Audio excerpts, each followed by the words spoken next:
Сильнейший удар по флоту, сразу 1,5 десятка кораблей уничтожены. Президент называет точные сроки окончания операции. Зеленский показывает карты, козырь все это время был в рукаве.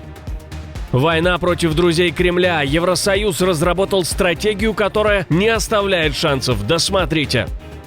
Азия уходит под воду? Почему огромная территория может быть затоплена и удастся ли этого избежать? Об этих и других самых главных событиях вечера среды 11 марта. Спасибо, что вы с нами. Самое важное – найти главное в потоке событий. Меня зовут Алексей Бурлаков, в эфире «Нехта». Начинаем. В России эпидемия. Под ее действие попадают исключительно стратегические предприятия, так что стоит держаться от них подальше. Дроны бьют сразу по 2 объектам. В Тольятти загорелся химический завод «Куйбышев Азот», одно из крупнейших предприятий страны по производству капролактама и азотных удобрений. Еще один удар пришелся по Крыму. В сети пишут о поражении склада боекомплекта на мысе Фиолент. По информации источников, там находится зенитный комплекс «Панцирь-С-1», который либо был уничтожен, либо остался без боекомплекта. После удара российские военные на позиции якобы вели огонь уже только из стрелкового оружия, но официальной реакции пока нет. Кремль реагирует постфактум. На удар по Брянску, к примеру, реагируют только сейчас. Говорят, сами украинцы не могли такого сделать. Якобы за этим стоят иностранные специалисты. Очевидно, что запуск этих ракет был невозможен без британских специалистов. Мы отдаем себе в этом отчет, мы это хорошо знаем, и мы это, естественно, учитываем. А для того, чтобы подобные варварские действия киевского режима не продолжались, и осуществляется, и проводится специальная военная операция. Собственно, демилитаризация Киева и лишение Киева возможности наносить такие варварские удары, это является одной из целей СВО. Речь идет об ударе, который произошел 10 марта. По данным российских властей, ракеты Storm Shadow ударили по Брянску. Погибли как минимум 6 человек, еще 42 получили ранения. Украинская сторона заявляет, что целью был важный завод, где производятся компоненты для ракет. В России утверждают, что удар пришелся по гражданским объектам. Президент решил не упускать момент и выжать максимум из ситуации. Вашингтон попросил помощи именно у Украины, а не у Франции или Германии. Более того, США якобы даже отказались использовать британский авианосец. По словам Владимира Зеленского, это говорит о том, что Украина сегодня обладает уникальными навыками, прежде всего в противодействии дронам и современным угрозам. Думаю, да. У нас было как у хорошего игрока. Можно иметь хорошие карты, но важно не показывать всем, что они есть. Думаю, год назад у нас тоже были, но мы их не показывали. Но теперь все понимают, что они есть. В феврале 2025 года Дональд Трамп во время напряженной встречи заявил Зеленскому, что Украина не в сильной позиции, что у нее нет карт на руках. Ну а теперь украинский президент фактически ответил на эту фразу, намекнув, что карты все-таки есть. Отчаянная попытка блокировки удержать ситуацию шантажом не получилось. Шантаж Вашингтона оказался сильнее. США нанесли удары по иранским кораблям, которые, по данным разведки, готовились минировать Ормузский пролив. Операция была проведена сразу, как только стало известно о попытках Ирана установить мины на одном из главных нефтяных маршрутов мира. 10 марта американские войска уничтожили ряд иранских военных кораблей, в том числе 16 минных заградителей вблизи Ормузского пролива. Глава Пентагона Пит Хексет заявил, что минные корабли были полностью уничтожены и попытка заминировать пролив сорвана. Дональд Трамп ранее написал в своей соцсети пост с угрозами, но почему-то быстро его удалил, хотя медиа успели разобрать его на цитаты. Если Иран установил мины в Ормузском проливе, а у нас нет никаких сообщений об этом, мы требуем их немедленного снятия. Если по каким-либо причинам мины были установлены и не будут немедленно сняты, военные последствия для Ирана станут беспрецедентными. При этом американские источники отмечают, что у Ирана все еще остается значительное количество лодок и морских мин, поэтому риск новых попыток минирования сохраняется. А в Белом доме комментируют, сколько еще должна продлиться операция, чтобы она достигла поставленных целей. Оценка президента и американских военных составляла примерно 4-6 недель для достижения всех целей операции. Речь идет о том, чтобы уничтожить их ракеты и возможности их производства, флот, навсегда лишить их возможности получить ядерное оружие и, конечно, ослабить их террористическое прокси в регионе. В конечном счете операции завершатся тогда, когда верховный главнокомандующий решит, что Иран находится в положении полной и безоговорочной капитуляции, независимо от того, признают они это или нет. Израиль начал вторую волну ударов после новой ракетной атаки со стороны Ирана. По данным армии, израильские системы ПВО перехватывают ракеты, а жителям в опасных районах разослали срочное предупреждение на мобильные телефоны с требованием немедленно укрыться в защищенных помещениях.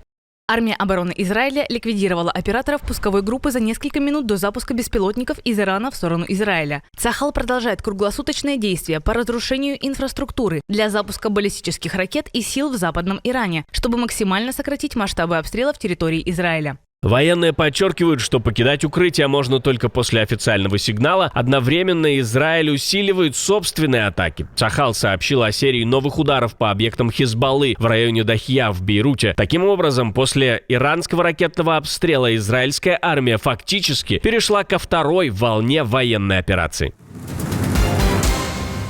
Крупнейший кризис и самое неожиданное решение. Беспрецедентное, но оно может спасти весь мир от больших проблем. Но если это действительно произойдет, то какие будут последствия? По данным Wall Street Journal, Международное энергетическое агентство обсуждает выпуск на рынок более 182 миллионов баррелей нефти из стратегических запасов. Идею рассмотрели на экстренной встрече представителей 32 стран-членов агентства. Такой шаг может стать крупнейшим за все время существования системы резервов, даже больше, чем в 2022 году после начала полномасштабной войны России против Украины. Причина в том, что после начала совместной операции США и Израиля против Ирана стоимость нефти выросла примерно на 40%. Исполнительный директор Международного энергетического ведомства Фатих Бирол заявил, что страны агентства располагают более чем миллиардом баррелей государственных запасов и еще около 600 миллионов баррелей обязательных коммерческих резервов. Этого достаточно, чтобы компенсировать примерно 124 дня возможных перебоев поставок нефти из Персидского залива.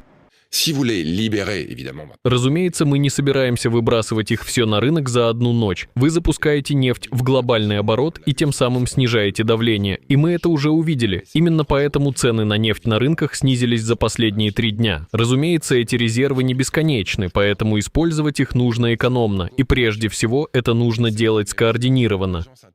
На фоне эскалации цены на нефть 9 марта впервые почти за 4 года превысили $100 за баррель. Позже они начали снижаться после заявления президента США о том, что война между США, Израилем и Ираном может скоро закончиться. Ну и сейчас нефть марки Brent торгуется примерно на уровне $85 за баррель.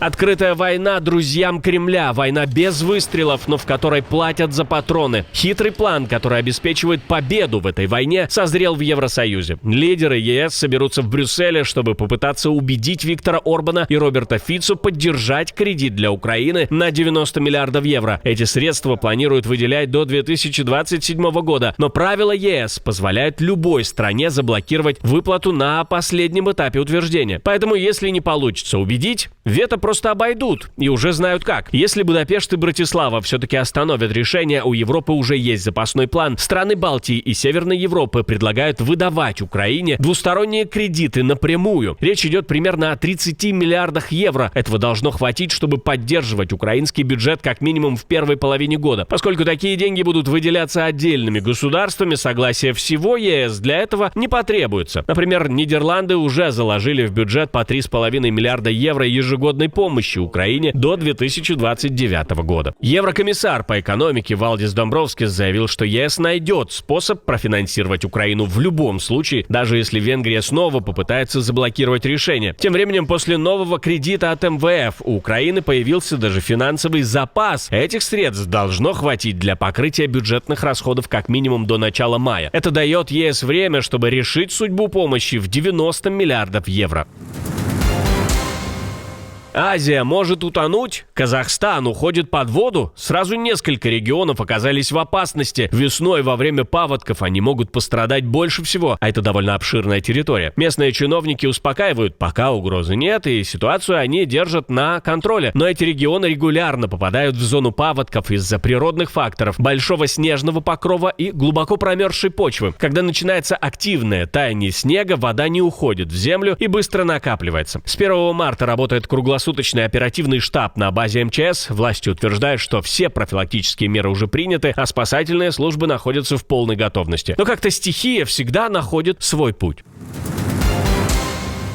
Около 10 тысяч писателей выпустили необычную книгу. В ней нет ни одной истории. Издание под названием «Don't Steal This Book» «Не крадите эту книгу» состоит только из списка авторов, которые решили таким образом протестовать против использования их произведений для обучения искусственного интеллекта без разрешения. Книгу раздавали посетителям лондонской книжной ярмарки 10 марта. На страницах только имена. Ни рассказов, ни стихов. На обложке прямое послание правительству Великобритании. Нельзя узаконивать использование книг авторами ИИ-компаний без согласия писателей. Акцию приурочили к обсуждению возможных изменений в британском законе об авторском праве. Один из вариантов реформы предполагает, что компании, создающие искусственный интеллект, смогут использовать защищенное авторским правом произведение без предварительного разрешения. Авторы в таком случае смогут отказаться только через специальное заявление. Организатор акции, активист Эд Ньютон Рекс, заявил, что генеративный ИИ фактически конкурирует с людьми, на чьих текстах обучается. Поэтому, по его словам, компании должны платить авторам за использование их работ. Писательница Мэлори Блэкман поддержала протест и заявила, что требование платить авторам за использование их книг абсолютно разумное. А как думаете вы, стоит ли учить искусственный интеллект писать книги и стоит ли платить авторам, на чьих книгах он учится? Пишите ответы в комментарии. В прошлом выпуске отступление началось, но вместо остановки конфликта последовали новые и еще более мощные удары. Масштабы ущерба от действий армии уже называют беспрецедентными. На этом фоне создатели ракеты «Фламинго» работают над новой птичкой. Секретные файлы попали в сеть. Параллельно таинственное исчезновение генерала. Могущественный силовик внезапно оказался под подозрением, и звучит версия, что он мог быть агентом врагов режима. Тем временем у границ России разворачиваются десятки тысяч солдат НАТО, а Трамп готовит операцию по смене еще одного режима, но в формате, который он сам не называет свержением. Если вы еще не видели, обязательно посмотрите, а мы встретимся уже утром.